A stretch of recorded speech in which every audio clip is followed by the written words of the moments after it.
Was Jesus really the product of a virgin birth? In the vast tapestry of human history, few texts have wielded as much influence as the ancient scriptures. Within these sacred pages, the weight of a single word can tilt the scales of religious belief, altering doctrines and destinies across millennia. Yet what happens when the translation of such a word is subject to debate, its meaning potentially shifting the foundations of faith? Today we explore one such pivotal word, a term whose interpretation has sparked profound theological shifts and shaped interfaith dialogues for centuries. Nestled within the book of Isaiah, written over 2,700 years ago, lies a prophecy that has fascinated scholars, theologians, and believers alike. It speaks of a sign from the divine, a promise of a birth that would herald significant change. However, the translation of this prophecy from ancient Hebrew into Greek centuries later would introduce a layer of complexity that continues to resonate through both Jewish and Christian traditions today. Translating ancient texts is no small feat. Each word must be carefully weighed, its context considered, and its implications fully understood.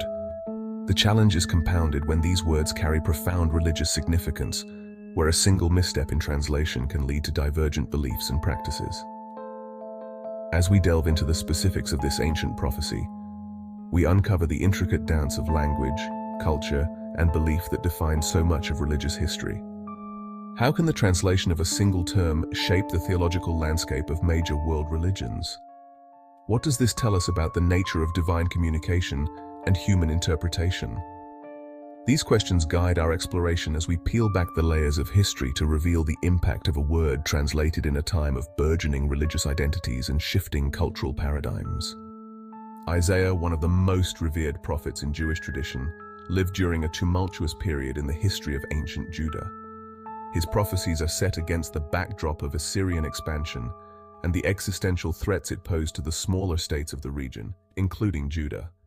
It was a time of political intrigue, national crisis, and deep spiritual introspection. The prophecy in question, Isaiah 7:14, stands as a cornerstone of prophetic literature, wherein Isaiah addresses Ahaz, the king of Judah.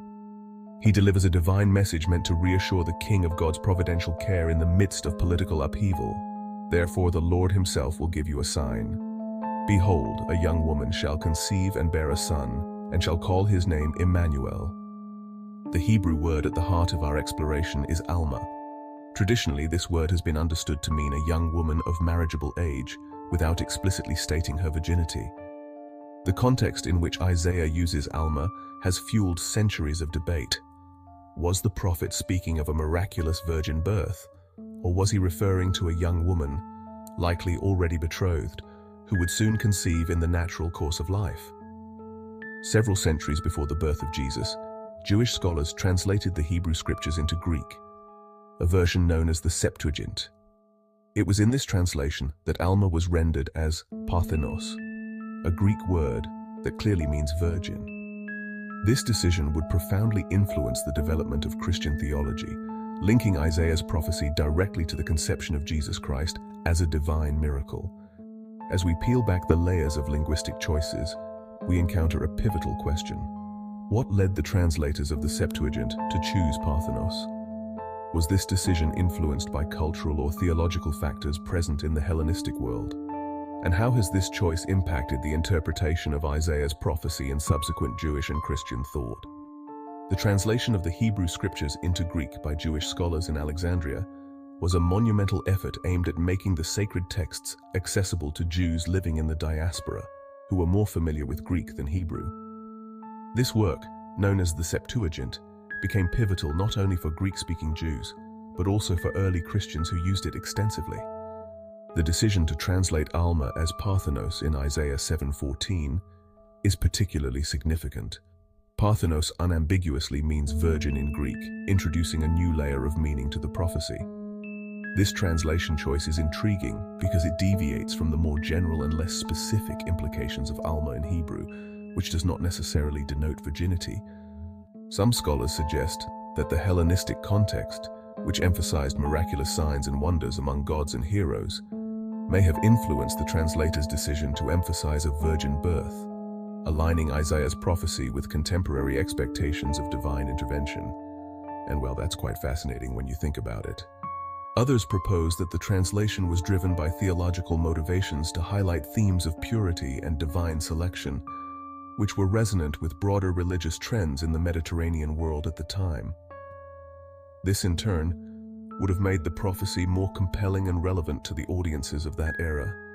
For early Christians, the Septuagint's translation of Isaiah 7:14 as indicating a virgin birth provided a powerful scriptural foundation for the emerging doctrine of the virgin birth of Jesus. The Gospel of Matthew explicitly cites this prophecy to establish the miraculous nature of Jesus' conception by the Holy Spirit, affirming his divine origin and mission. And really, it played a crucial role in shaping early Christian theology. This reference not only reinforced the messianic expectations fulfilled in Jesus, but also elevated Mary's status, integrating concepts of purity and divine selection into the core of Christian theology. In contrast, Jewish interpretation of Isaiah 7:14, both before and after the Septuagint translation, generally did not read Almah as implying a virgin birth. Jewish scholars and theologians have often argued that the prophecy originally pointed to a contemporaneous event relevant to Isaiah's own time, possibly referring to the birth of a royal child during the reign of Ahaz. The divergent interpretations of Isaiah 7:14 between Jewish and Christian communities highlight the profound impact of translation choices on religious doctrine and interfaith relations. The translation continues to be a focal point for modern biblical scholarship, which seeks to understand the layers of cultural, historical, and theological influences that shape scriptural interpretation.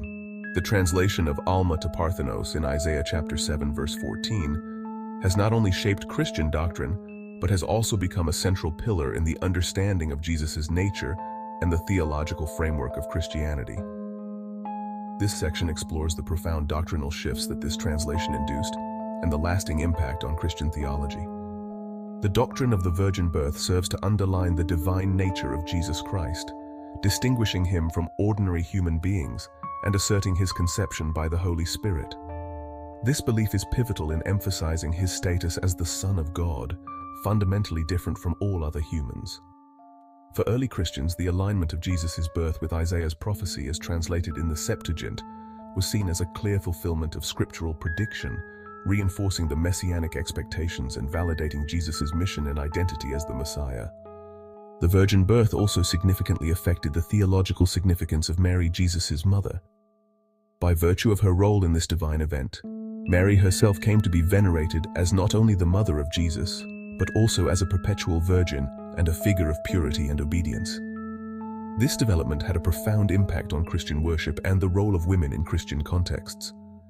This key doctrinal element marks a significant divergence from Jewish interpretations of the same text, which do not imply a virgin birth and typically understand the prophecy in a historical context relevant to the time of Isaiah. Within Christianity itself, the interpretation of the virgin birth and its implications have occasionally sparked theological debates and controversies, particularly regarding the nature of Jesus' humanity and divinity. The concept of the virgin birth has deeply influenced Christian art and symbolism, permeating representations of the nativity scene across various cultures and epochs. The belief in the virgin birth has also been a topic in ecumenical dialogues, as it is a doctrine embraced differently across various Christian denominations, affecting unity and theological discussions among them. The translation of Almah as Parthenos and its adoption into Christian doctrine via the concept of the virgin birth has significantly shaped Christian theological discourse, devotional practices, and interreligious understandings. It underscores the powerful role of scriptural interpretation in religious life and the profound consequences that can arise from the nuances of translation. The translation of Almah to Parthenos has been a focal point of scholarly attention, sparking debates that touch upon linguistic, theological, and historical dimensions. Linguists and biblical scholars continue to analyze the Hebrew text of Isaiah and the Greek of the Septuagint to understand the rationale and accuracy of the translation choices made. Some argue that Almah could have had a broader, more nuanced range of meaning in ancient Hebrew culture than previously thought. Historians examine the socio-political and religious contexts in which the Septuagint translators operated to determine whether external influences may have biased their translation decisions. Theologians from various Christian denominations sometimes reassess the doctrine of the virgin birth in light of modern biblical scholarship. This includes considering how essential the doctrine is to the core tenets of Christian faith, and how it should be interpreted to foster a more inclusive and historically informed faith. These discussions also impact ecumenical dialogues, as different Christian traditions may weigh the elements of this doctrine differently, affecting unity and cooperative practices among churches. The translation issue is often discussed in the context of Jewish-Christian relations, as it highlights a significant interpretative divergence that has historically affected interfaith dynamics. Understanding and respecting each tradition's viewpoint on Isaiah 7:14 can aid in fostering mutual respect and dialogue. In religious education settings, how this translation is taught can influence students' perceptions of scriptural interpretation, the development of doctrine, and the importance of understanding historical context in theological studies. While some scholars advocate for a re-evaluation of the traditional Christian reading of Isaiah 7:14, others defend it vigorously, citing theological, liturgical, and doctrinal reasons for maintaining the established interpretation. There is an emerging consensus among some scholars that while Almah most directly translates to young woman, the theological interpretation of virgin in Christian doctrine can still hold significant spiritual and doctrinal value. The debate over the translation of Almah in Isaiah 7:14 illustrates the complex interplay between translation, theology, and historical context. It highlights how deeply held religious beliefs can be influenced by linguistic nuances and the interpretations of ancient translators. As scholarship progresses, the dialogue surrounding this verse continues to evolve, reflecting broader trends in biblical interpretation and interfaith understanding. What are your thoughts about this? Be sure to share them with me in the comments below. If you enjoyed this video, I'd like to personally invite you to join our growing community by subscribing to the channel.